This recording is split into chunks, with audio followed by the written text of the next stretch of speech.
So on Boxing Day 2021, I woke up to the very sad news of the loss of the amazing Paul Nagle, a guy that's worked very hard for Shed community in Wales and in particular in the Rhondda Valley for many years. In the last couple of years, I've become very close to Paul and his family via the medium of the Zoom network. And as tribute to him, I'm going to play this edited conversation that we had back on the 19th of November 2020 with many others on a 12-hour Zoomathon for International Men's Sheds Day. International Men's Day as it was actually on the 19th of November 2020. God love you, Paul. You'll always be with us. Cheers, bud.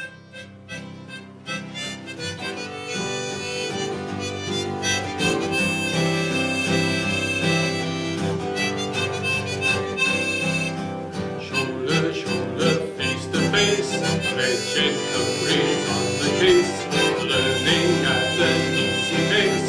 We would all like to see your face. Shoulder, shoulder. All right, you're getting cheeky now. You see a PowerPoint, so people will be able. I'll be talking about it, but people will see a few images, which I think liven the talk up a little bit, really. Hi, everybody. My name is Paul Nagle. I'll tell you a little bit about myself first, because you'll then understand the sort of approach I've taken. I live in the Rhondda Valley in South Wales, brought up there, so I've got a socialist background for a start. I lived mainly through the 60s, so it's all peace and love. And I've always sort of worked in areas which has got some social purpose. For 20, maybe 30 years probably, I ran a training centre in the valleys, which was there to help unemployed people back to work, which at one time had 30 members of staff and was supporting 500 plus people a year. In 2013, I came across Men's Sheds. I went on a visit to Swansea to a recycling centre. We were going to get into recycling. And in this recycling centre was a men's shed, men and making things, selling things, earning money to keep themselves going and paying some rent for the building they were in. And I came back and I thought, well, that's fantastic. I really love that idea. I'm getting on myself as well. I could see the value sheds would have to older people. So we had a big building at the time and I converted one of the rooms to be a woodwork facility. So we got a grant of about £12,000, I think. We put some decent woodworking equipment within the shed, and then we invited the shed men to come. Now, of course, the shed is run by the men themselves. So what I did as a trainer, I worked with some of the men who came with personal development type training, with community development training. We helped them form a group. We helped them get a bank account. We got to help them with all their policies and stuff. And it took about 18 months, but in that time, they then became the management of the shed and they run the shed. I walked back at that time. All they did then was pay me rent for the room. And that was called the Portman Shed. We had initial funding from the Fairwood Trust. You know yourself, really what interested me was men sheds are there to help people with the detrimental effects of loneliness and isolation. It's a well-being agenda, really. So there are growing problems within men's health. We've got an aging population. We are living longer on the whole. And with that, with age comes all sorts of problems, I suppose. And in RCT, one of the things I noted, Rhondda Cynnon Taff, if nothing changes, a male born in the richest part of Rhondda Cynnon Taff in 2033 will live 20 years longer than someone living in the poorest part of RCT. I found that quite frightening. Rhondda Cynnon Taff is a very small area, really, because poverty is quite a big problem in Wales, of course. Yeah, it's a massive difference, that, isn't it? Really yeah, is. Frightening start, I thought. Yeah. I looked around to see, well, okay, what solutions are out there? I'm not quite sure what solutions there are in newer parts of the world, but I found things like befriending services, which were not didn't cover a lot of areas then, really, and weren't that solid. We had some community hubs. We got some community transport schemes, but I feel the best solution to helping people is to get them into men's sheds, basically. That's my belief. We know what a men's shed is. You can go into this. Well, one of the main roles I have is to 5 counties in the Heads of Valley area promoting men's sheds and trying to get men to open up new sheds. In 2013, I should point this out, I suppose. I'm in the Rhondda Valley, and there was a thing called Men Sheds Cymru, which is our association, which we come back to later on, I'm sure. They did come and help me in the beginning, and they gave me some cups with Men Sheds Cymru on. I can't say they did much else to help me. But there were, in the 5 Heads of the Valley regions, there were no men's sheds. These are the poorer valley communities that I live in. They tended to be around the coast of Wales in some of the more affluent areas to a certain degree. And I thought, well, that's not good enough. We need to get sheds open in this area. I came up with this organization. As I say, I'm a social entrepreneur. So we set up a company called ShedNet, which stands for Shed Network. Because all I'm interested in, we help people set up a shed. I walk away. The shed runs itself in its own way with its own rules. But we should work together then and share resources, maybe do joint funding bids or whatever. I mean, I believe in the power of networks and people working together. So that's why we set this up. I got some trustees who are still with me today, and that's what we're trying to do. They've had, the Men's Sheds Association in Wales, have had something like £750,000 worth of money from the lottery to support the opening of sheds in Wales. I don't know the actual number of sheds in Wales now. Back then, when I started, maybe 20, which some people tell me now, they claim, Men Sheds Cymru claim there's 75 sheds. I'm not sure. I think there might be 50 sheds in Wales, but it's difficult to get to the real truth of how many sheds are actually here. So we set up, the first one was the men sheds. So there's some pictures. We kitted out the room, some nice equipment there. The men came in, you can see some of the project they do in that. However, they made that little bus, which is an excellent piece of work for them. Most of these men didn't have any woodworking skills when they came through the door. They learned off each other and they got better and better as they go along. And they still run it today. They moved to another building. I don't think they'd open at the moment because of COVID, of course, but they're still going. We support men's shed facilities, which are buildings, if you like, and also activities. So the other things we've done is we've done walking football. So we have a shed walking football side. There's quite a few walking football sides around this area, and we play each other and so forth, you know. But every week we go out and we play football. There's me playing football up there. We did golf. We got when I say golf, it was a driving range. So we used to take men up there and we just do some driving. The aim was eventually to go on and play golf because there's a big golf course there. When we've opened that, within the training organization, women used to come to the training organization for training, of course, right? And they said, why can't we have a women's shed? Okay, there were women going into the men's shed, and I agree with what a lot of people say there. You need to have space for men to be with men. That's very important, but you can handle it in a way where maybe you can hand it over to women for one day, or you can have them mixed in together. You just let the shed work it out for themselves, pretty much, or at least I did, you know, and they work well together, you know. The men do their thing, the women do their thing, but they come together to do joint projects and so forth. But the women wanted to concentrate on things like knitting and sewing and artwork. So that's some of the stuff they did, for instance. With those sheds at that time, and I still think, oh no, I've been involved in this third sector for a long time. I've never had anyone say a bad word against sheds. Everybody around here thinks they're just wonderful facilities. They're low cost, they run by the men themselves, and they work. You all know that they work. You know your members themselves. They really do work. And so from the public sector point of view, this is a good solution. They don't buy into it, but it is a good solution if they did buy into it. So we won an environmental award there, most innovative environmental award winner. And we won a Crystal Trophy Award, which was for health and well-being. It was thought to be the best, 2016, thought to be the best health and well-being initiative in the area. And winning awards is quite nice because it does help you promote what you're doing. So we're quite happy with those sort of things. In 2016, we had 188 people engaged in the sheds. We created 4 jobs. We had 7 volunteers. We offered some work placements, mainly to younger people. And 12 shedders got jobs because, they're over 50 on average, but some still want to get back to work. So getting to a shed will give them the skills, build up their confidence, and they'll go back out and try and get a job again.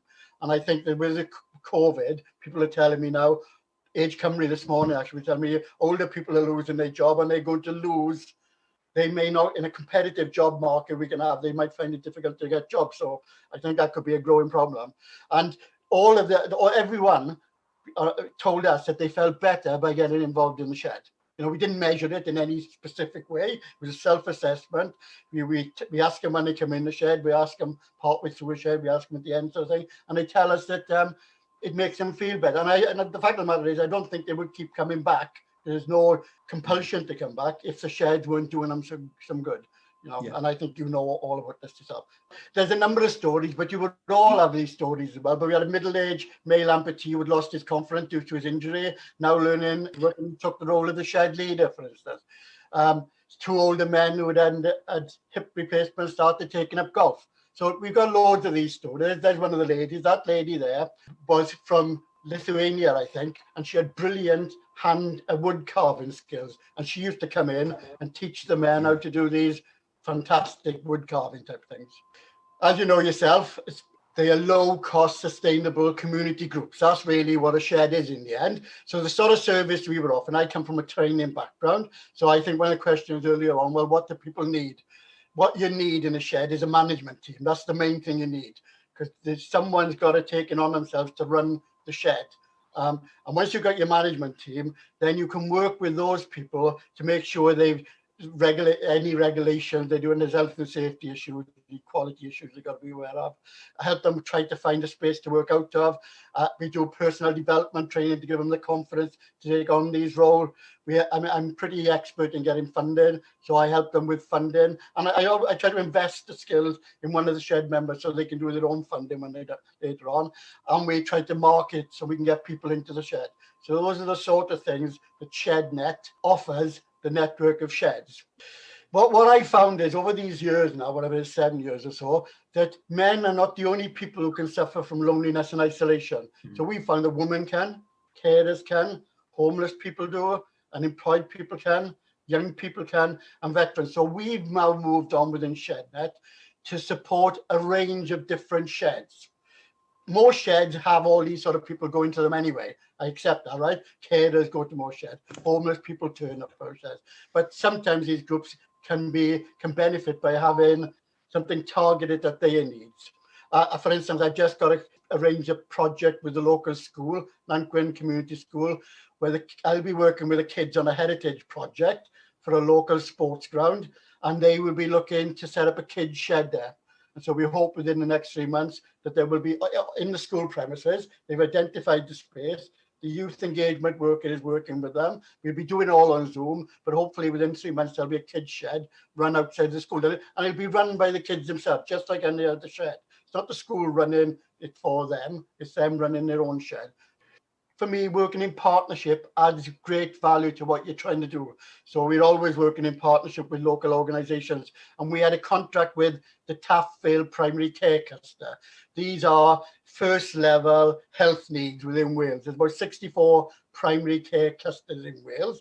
This one covers the Taff Vale around the Pontypridd area where we are. And it's called social prescribing. I'm not sure if you come across it, but rather than give people drugs, the health people want to signpost them to activities because they believe in mixing with groups, getting involved in activities can be good for their health. So they give us £20,000 to pay for me 1 day a week to work with, set up a management team. They give us this massive ground in what's called the Cottage Hospital, which has got 2 greenhouses, a building, and loads of ground. And the other £10,000 went to all these different groups. So we had money for the Pontypridd walking group. We did indoor bowling for men because a lot of community groups link with women, but not many men, and you want to bring men in. Cafe 50 started walking rugby. Grow for It got a community garden, and Dewey Santa's a community garden. As with many of yours now, we are now closed. This one is about, we did have a cafe at one time. We took on a cafe and we're going to turn it into a community hub in the town centre in Porth. But unfortunately, running a cafe in a poor place like Porth with low footfall proved too challenging. We weren't making enough money to make it run, so we had to close that down. But we have got 2 sheds of our own. We've got the Shed Community Garden, which is an allotment, and we've got the online shed, which I'll talk about in a second. They're all closed at the moment. And so the funding we had in March was to work with, by linking different groups to sheds. Sheds at the heart of everything we do. But we were working with people with limited capacity to work, people with learning difficulties and victims of crime. And we had money to get these people in to link with the existing sheds and hopefully build up their confidence and so forth, and learn them skills. But that funding we couldn't use because it was really out in the real world doing things. So we set up a thing called This Shed. Our staff, well, we only got 2 part-time staff. We haven't got any full-time staff. I'm one, and we've got one other person who is our volunteer coordinator. We've got 7 volunteers, and we had no real ICT skills back in March. So all of this we spent from, I think it started in May, June, July, and August. We didn't launch it till August because we were learning how to do a website. So we've set up a website, and the main aim was to link with the 9 sheds we currently have. But of course, because it's online, now that people can get involved. It's got 2 sides to it, the website. This side is online activities. And perhaps you could look at the silver productions. We've got a digital storytelling group. None of these people have made digital stories before, but we're all learning how to do them. So if we come down a little bit, I'll show you at least one video now. Come down a little bit more. I'd like to, we've got a couple of, Peter's reading a poem. Come on down a minute. That's that video then is our cafe.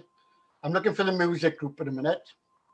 Brenny's another one of our volunteers. If you click on the Men's Shed music group, Nathan, please. This was our music group, one of the best groups we had. And they actually wrote this song and played it. And they went on the day, but there were only those 3 there, but I filmed it. The guy who plays the guitar used to come in as a volunteer and he would lead the group. I don't think we can hear it. Come here. No, sometimes you do get sound issues if you're sharing a screen, but Okay. it looks great. I think Nathan's doing a great job there, being your Anne Aston to the Golden Shot. Yes, he's anyone doing remembers that. Can you hear it? Is it coming through? No, I don't think it is. No. Yeah, I think you have problems with the audio sometimes on when you're screen sharing. I think it shares images, but not the sound. But it's actually really good. I was tapping along, listening to it. I couldn't hear you lot. Yeah. Speaking. They wrote it, it's called Men's Sheds Cymru. They wrote the songs, they wrote the music, and then they played it, Lovely. And that bit there, if you stop a minute, is a shed online activity. Now anybody could go on there and they can join in activities, and we constantly putting up YouTube videos and all sort of content. People can, some of our volunteers now working on original content, and we want to, on the digital production thing, we'll make its own films that people can do. Why you want to go out and when we're in the real world, film our groups doing things and put that up there and promote them that way, for instance. The other thing that we do, so we've got sheds, all of that's free. You can go on this site, there's no cost at all, go into the activities. They can become digital ambassadors. The roles of digital ambassadors are befrienders, digital support, and activity facilitation. So there's 3 different roles. We've had funding from the voluntary sector emergency fund, and these volunteers get £20 a week, but pay towards the digital costs and a cup of tea, that sort of thing, And the second bit here, but that is for people who want to set up sheds. So there's learning material. I've got 15 pages of funding opportunities, for instance, the people can go on there, and it's got loads of details about that. If we have a quick look at the team, not all of the team members up there, but there I am. This beard here at the moment is because we're doing a production of 4 Father Christmases on our digital production. We got 3 professional Father Christmases in our group. So I'm going to become one as well. And we're going to do a bit of a skit. We got Brenda, who does arts and craft, Peter, who's on the digital production. This would not have happened without COVID. We thought, how can we support our current shedders? And how can we promote sheds while we can't go to the real world? The aim, of course, is to keep our groups together. The Dewey Sant Men's Shed, which is one of our sheds, meets on Zoom meetings every week, and we're talking about how we're going to open up the shed again, for instance. The volunteers meet once every 2 weeks to see that they're getting the support they need to do the role they're doing. So we got a poetry group. So I run a poetry group there. So we got lots of different things, and these ambassadors will eventually run different activities that people can join in with, and then we will send them to sheds wherever they near, because really we want everyone to get back in the real world, of course. But I also think that people who are really, because I'm not sure that our sheds in the past did get to the hardest and most socially isolated, the housebound and things. At least with this shed, we can get to people stuck in a house who can't actually come out to a shed. But the aim will be to promote the sheds. And of course, one of the big agendas we've got now is not everybody can use ICT. And when we have meetings now, someone's got the camera on, someone's got the audio off. It's all sorts of problem running a Zoom meeting. You know, with these old people, they don't know what they're doing with ICT. It's hard work. But we got to teach people. We've got to get hold of some laptops for people, some tablets for people, and get them into homes and teach them how to use it so they can connect in a digital way. Yeah, so that's pretty much what ShedNet does. As I say, we run our own sheds. We do Shed Online, and we support 9 different groups. Not all of them became sheds. They started up wanting to become a shed, but they didn't actually come to a shed. Now, part of the reason for that is, which I'll just go on to, and then you can ask me anything you like, is about Men's Sheds Association. We've got an organisation in Wales called Men's Sheds Cymru, which, as I said, had £750,000 worth of lottery money. I think it ends this year, but I got a bit of money for next year. And their aim is to go out and support the opening of sheds. But back in 2016, I think Nathan went to the meeting as well.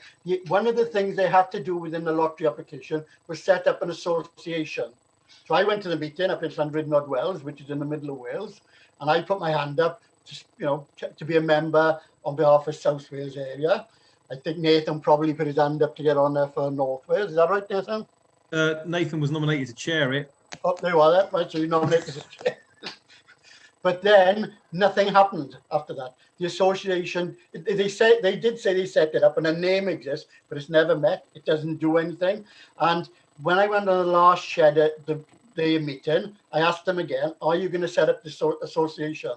And they waffled, and I've been trying since 2016 to get this association up and running, because I think that's the best way for shedders to talk for themselves, through the association. You don't want a large corporate housing association, dictating the terms, basically, which is what's happening at the moment. They put me off. They clearly are not going to start the association up. So at that point, I thought, well, forget it. None of my sheds have joined Men's Sheds Cymru, because I wanted them to set up the association. They didn't. So then I got in touch with Nathan, and because he was chair of the UK association, as you know, I thought, well, can I join the UK association, and we'll get a branch in South Wales for that. And then he told me then about the issues with lots of associations. I'm kind of happy to carry on doing what I'm doing, working in this area, setting up sheds, getting them to work together. I'm happy with that. I had no bigger ambitions to go any further, but I would like to see an all Wales association which speaks on behalf of sheds, because they do need help. They do need resources, they do need access to buildings, and the Welsh Assembly government, I think, would buy into it now. The health and wellbeing agenda is huge. So I think with the right voices and a bit of impact, because one shed with 10 members isn't going to do much, but 1,000 sheds with 10,000 members is going to make an impact. Anyway, I wanted to join the UK one. That didn't happen. We had a chat with Nathan, and he told me about this, and that's why I'm here. That's my life. You're very welcome to ask any questions. Yeah, that's it. You can go now. Thank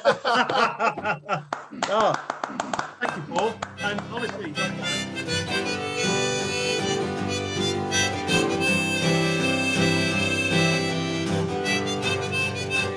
we're all going to miss Paul, of course.